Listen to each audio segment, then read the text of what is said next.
You can all feel it. You can see it. And you hear about it wherever you go now. We live in dead America. How do we reconcile the wrongs in America? I'm Ed Waters, and I'm your host of Dead America. Join me as we dive deep into the great divides, the misunderstandings and confusion that plagues us here in Dead America. Let's have us a look.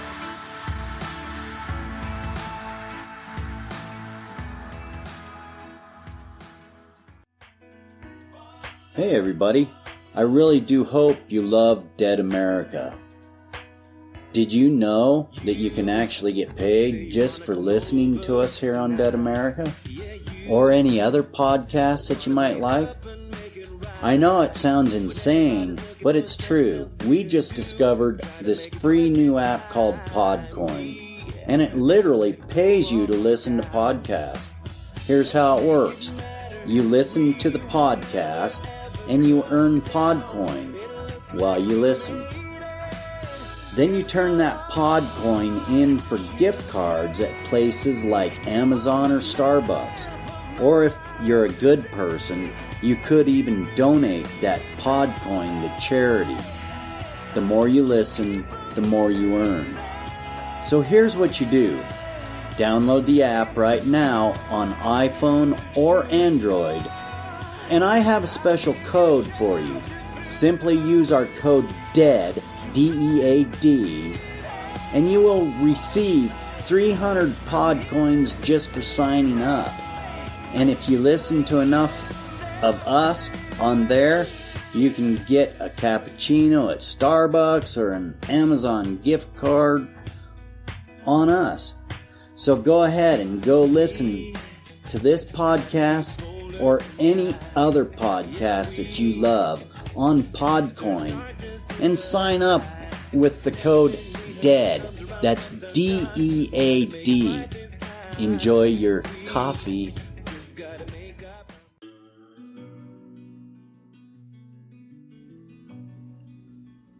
Better communities begin with you. That's what we're going to talk about today. It's interesting, the disconnects that are occurring in America. There's social disconnects. There's economic disconnects. And the most important, there's family disconnects. I've struggled many years to understand what the decay in America has been. Why are things getting worse instead of better? There's a lot of good people doing a lot of good things, but there's a disconnect in America. Nobody wants to talk to each other anymore. This is dangerous. And that's kind of what we are talking about here today. We're talking about social and behavior change communication. You know, out of Johns Hopkins University, they are actually battling this specific need in America, social and behavior change communication.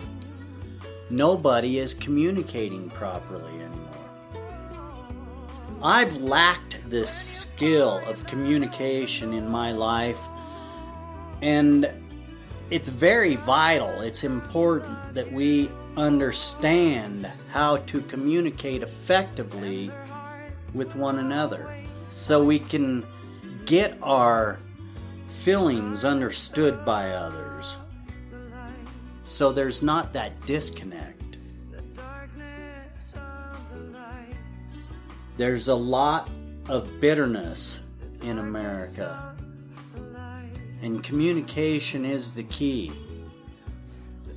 Let's take a moment, and I want to listen to a clip from Johns Hopkins University on this specific subject, SBCC. Let's listen in. What if you could make a simple change right now that could improve your health or your family's health for years to come? You'd probably make that change today, right? Well, sometimes change isn't that simple. What if this change was the opposite of something you'd always done? And what if everyone else you knew was also doing that same thing? This means you wouldn't just be breaking a habit, you could be breaking a community tradition or a social norm. So how do you get a person to make a behavior change? And then a community? And then a country? To do that, you need social and behavior change communication, or SBCC. SBCC programs use the power of communication to change behaviors by influencing people's knowledge, attitudes, and social norms for the better. SBCC is more than just an advertisement or a website. It coordinates messaging across a variety of communication channels, reaching multiple levels of society: the individual, the community, and eventually, policymakers. So people receive the right information at the right time from sources they know and trust. Social and behavior change communication influences people to make healthier decisions. This can lead to long-lasting impacts on health and well-being. It has been proven to help prevent HIV and AIDS, increase the use of modern family planning methods, promote malaria prevention and treatment, improve child survival rates, and more. That's because SBCC is strategic, systematic, and targeted. SBCC programs are grounded in theory, designed using existing data, and measured to show evidence of their impact. So how does it work? The first step is to define and understand the specific health problem you want to solve. Then, use SBCC theory to frame the design of your program. From there, design communication products with the help of your program partners. Don't forget to get feedback from your target audience. Program activities are then implemented and monitored to see how the audience responds. Finally, data is collected and the program's outcome is analyzed against its original objectives. The program can then be adjusted if it isn't turning out as expected. This analysis also helps continuously improve the design and impact of future SBCC programs. And the evidence shows that SBCC programs work. A study of nearly 40 different family planning programs in developing countries shows that SBCC increased the use of modern family planning methods by 8%. That means for every 1 million people the programs reached, 80,000 of them started using modern family planning. That's a lot of healthy communities. But SBCC doesn't just improve health and well-being, it can also save lives. From 1986 to 2006, more than 70 HIV prevention programs used SBCC in Africa, Australia, Central and South America, Europe, and the US. These programs led to an 18% increase in condom use across all countries. Social and behavior change communication can also address issues like Ebola, maternal and newborn health, tobacco cessation, and clean water. To find out more, visit healthcomcapacity.org.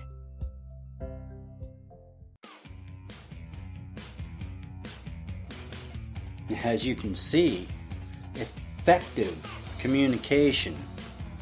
It's a factor that allows everything to be put in place. It's a skill that I lacked for many years, and I am still developing that skill. Communication, it's the most important of all.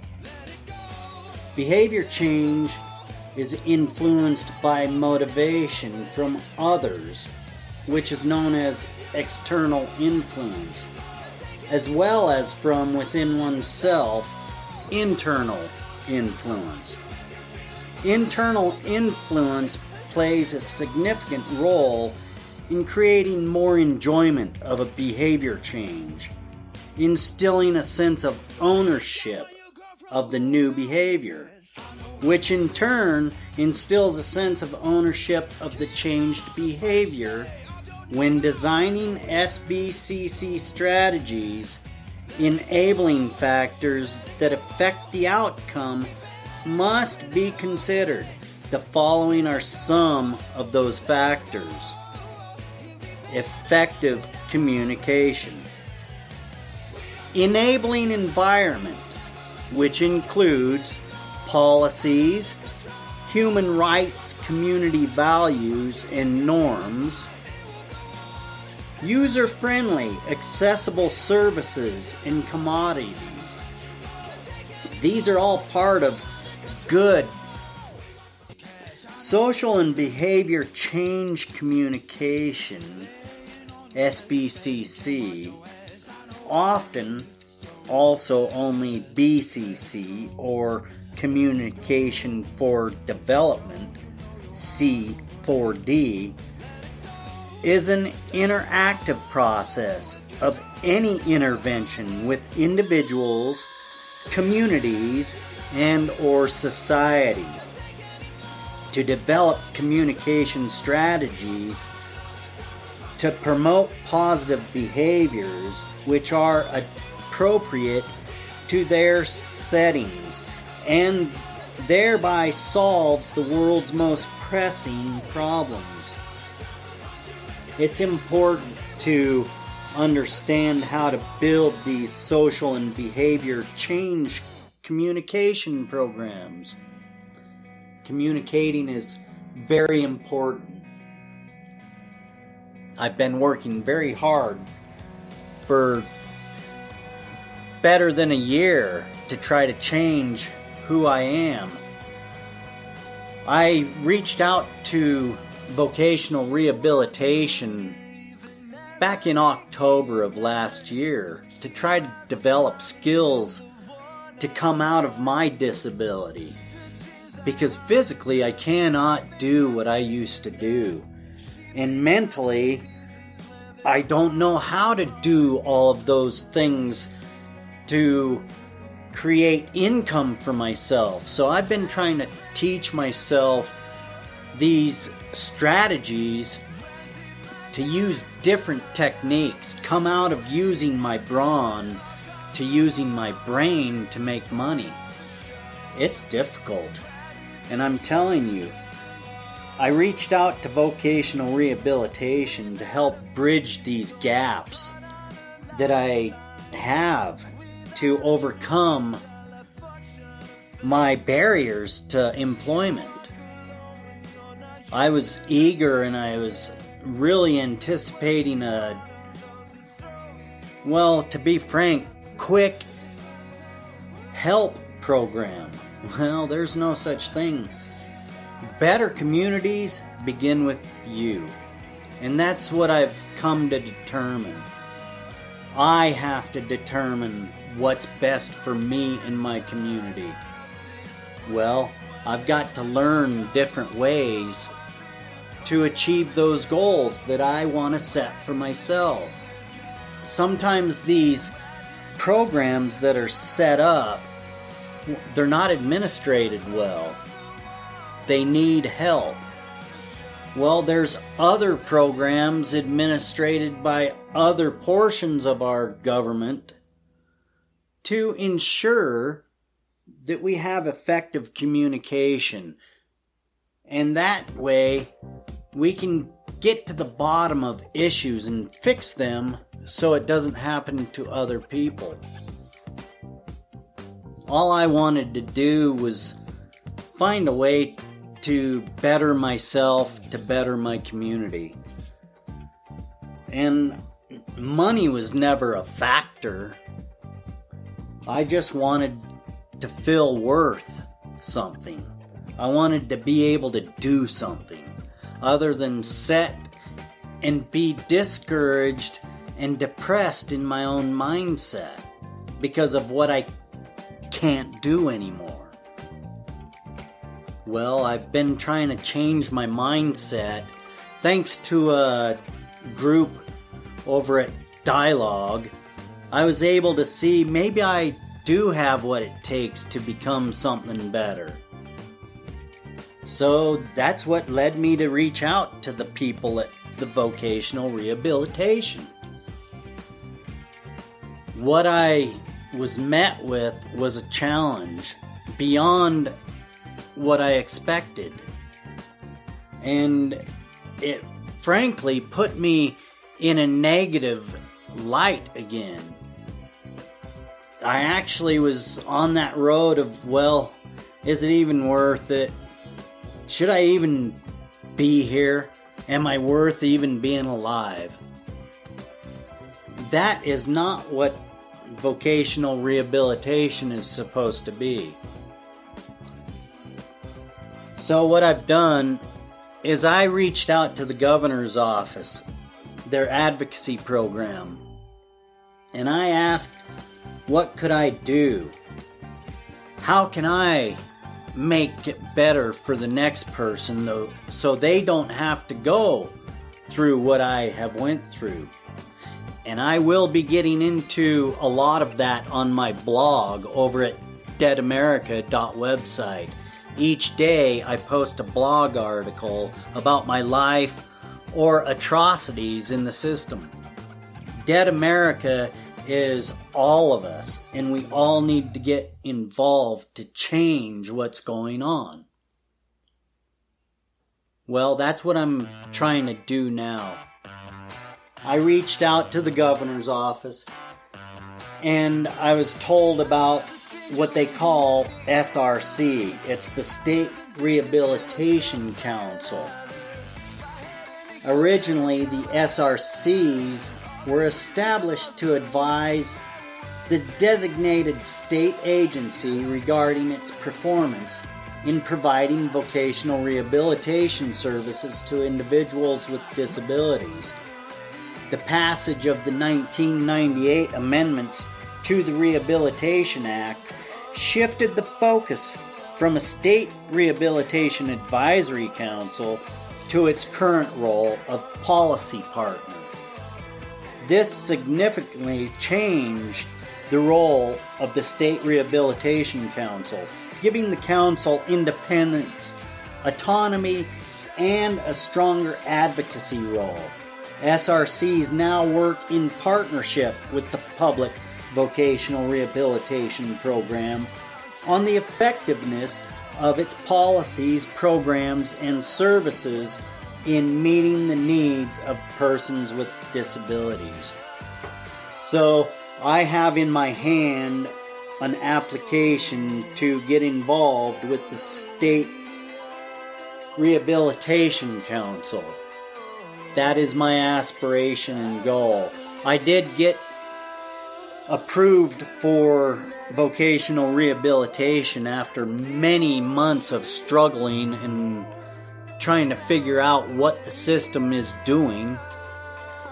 Well, I'm going to take the advocacy role because it's never really been about money anyway.